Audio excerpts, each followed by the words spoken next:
जय श्री कृष्ण। राधे राधे। राधे सत्संग में सत्संग का रसपान करते सभी आत्मीयजनों, श्री वल्लभ की प्रेरणा से प्रेरित होकर राधे सत्संग में आज हम होलाष्टक के बारे में देखें।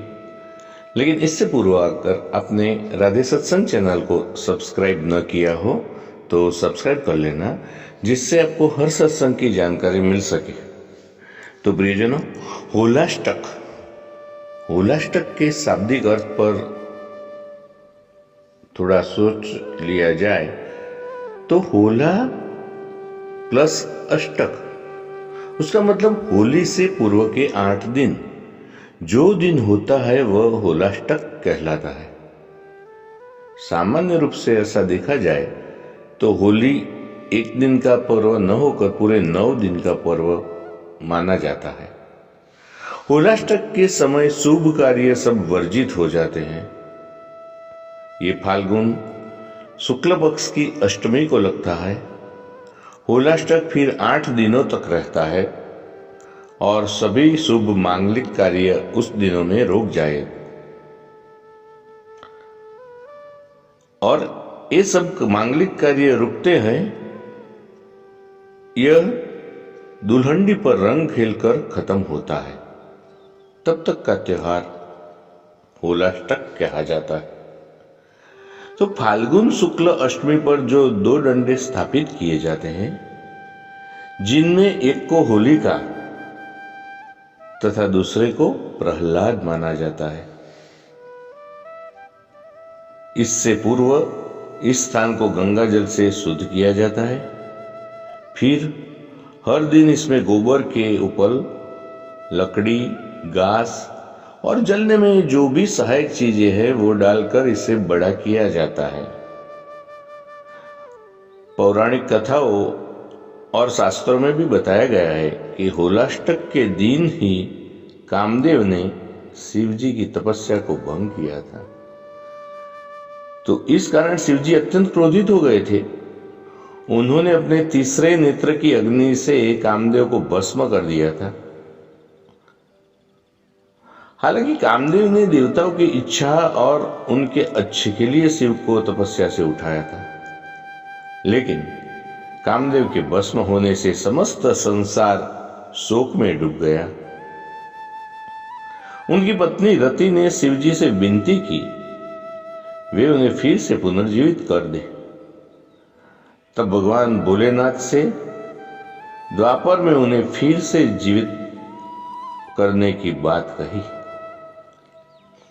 एक दूसरी कथा ऐसी है कि राजा हिरण्यकश्यपु ने अपने पुत्र भक्त प्रहलाद को भगवत भक्ति से हटाने और हिरण्यकश्यपु को ही भगवान की तरह पूजन करने के लिए अनेक यातनाएं दी। लेकिन जब किसी भी तरकीब से वो बात नहीं बनी तो होली से ठीक 8 दिन पहले ही उसने प्रहलाद को मारने के प्रयास आरंभ कर दिए।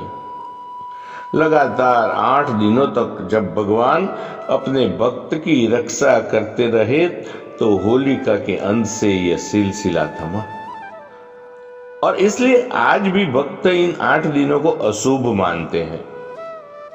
उनका यकीन है कि इन दिनों में शुभ कार्य करने से उनमें विघ्न बाधाएं आने की संभावनाएं अधिक है।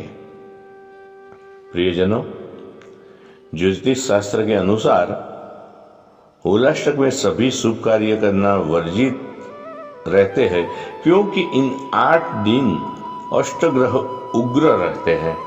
इन 8 दिनों में अष्टमी को चंद्रमा, नवमी को सूर्य, दशमी को शनि, एकादशी को शुक्र, द्वादशी को गुरु, त्रयोदशी को बुध, चतुर्दशी को मंगल और पूर्णिमा को राहु उग्र रहते हैं। इसलिए इस अवधि में शुभ कार्य करना वर्जित है। सनातन हिंदू धर्म में 16 प्रकार के संस्कार बताए गए हैं। इनमें से किसी भी संस्कार को संपन्न नहीं करना चाहिए। हालांकि दुर्भाग्यवश इन दिनों किसी की मौत होती है तो उसकी अंत्येष्टि संस्कार के लिए भी शांति पूजन करवाया जाता है। तो इस तरह से होलाष्टक 8 दिन के समय रहता है और उन दिनों में कोई भी मांगलिक कार्य या गृह प्रवेश करना वर्जित रहता है। व्यक्ति को नया रोजगार शुरू करना या नया व्यवसाय भी शुरू करना नहीं चाहिए। तो होलाष्टक की इस छोटी सी जानकारी के साथ आज के सत्संग को श्री वल्लभ के चरणों में समर्पित करके अत्र विराम ले। फिर मिलेंगे राधे सत्संग में नए ही सत्संग के साथ। जय श्री कृष्ण।